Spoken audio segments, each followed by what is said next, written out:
Kozhikode Thiruvambady KSEB office ആക്രമിച്ച കേസിലെ പ്രതിയുടെ വീട്ടിലെ വൈദ്യുതി വിച്ഛേദിച്ച സംഭവത്തിൽ അനുനയ ചർച്ച ഇപ്പോഴും തുടരുകയാണ്. കോഴിക്കോട് ജില്ലാ കളക്ടർ ചുമതലപ്പെടുത്തിയ താമരശ്ശേരി തഹസിൽദാർ അജ്മലിൻ്റെ വീട്ടുകാരുമായി ചർച്ച നടത്തുന്നു. KSEB ആവശ്യപ്പെട്ട സത്യവാങ്മൂലത്തിൽ ഒപ്പിടാൻ റസാഖിൻ്റെ കുടുംബം ഇനിയും തയ്യാറായിട്ടില്ല. സമീർ സി മുഹമ്മദ് കോഴിക്കോട് നിന്നും ചേരുന്നു. സമീർ, എന്തൊക്കെയാണ് വിവരങ്ങൾ? പറയൂ.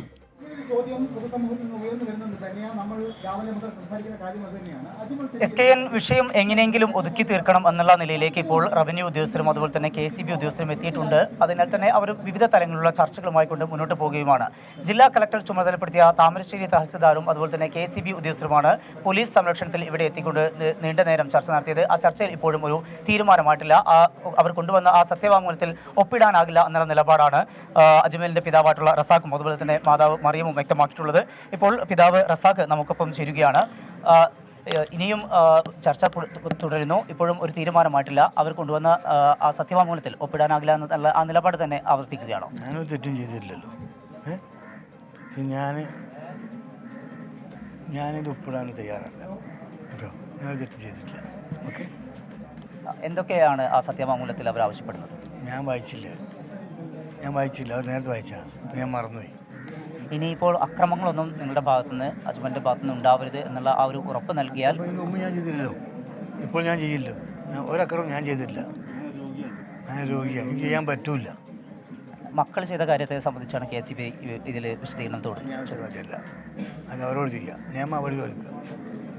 ഓക്കെ, SKN താൻ ഒരു തെറ്റും ചെയ്തിട്ടില്ല. തൻ്റെ പേരിലാണ് ഈ വീട്ടിലേക്ക് വൈദ്യുതി കണക്ഷൻ എടുത്തിരിക്കുന്നത്. മക്കൾ ചെയ്ത തെറ്റിന് തന്നെയും കുടുംബത്തെയും KSEB ഉദ്യോഗസ്ഥരും അതുപോലെ തന്നെ KSEB ചെയർമാൻ, മന്ത്രി ഉൾപ്പെടെയുള്ളവർ ദ്രോഹിക്കുകയാണ്. അതുകൊണ്ടാണ് ഈ ഒരു സത്യവാങ്മൂലത്തിൽ ഒപ്പിടാൻ തങ്ങൾ ഒരുക്കമല്ല എന്നുള്ള കാര്യം ആവർത്തിക്കുന്നത് എന്നാണ് അജ്മലിൻ്റെ പിതാവ് റസാഖ് വ്യക്തമാക്കുന്നത്.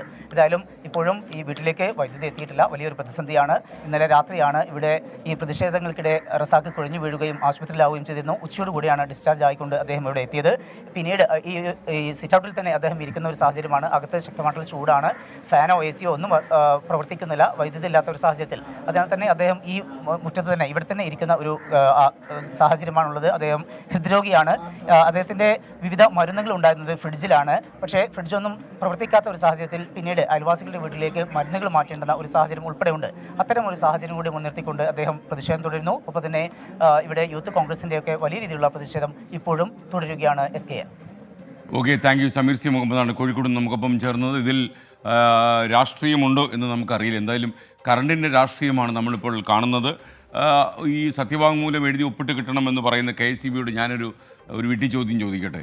അഥവാ ഈ സത്യവാങ്മൂലം എഴുതി ഒപ്പിട്ട് തന്നിട്ട് ഇതൊക്കെ അവർ ലംഘിച്ചാൽ നിങ്ങൾക്ക് എന്ത് ചെയ്യാനാവും? എന്ത് നിയമസാധുതയാണ് ഒരു സത്യവാങ്മൂലത്തിനുള്ളത് എന്ന് എനിക്ക് അറിയാതെ ചോദിക്കുകയാണ്.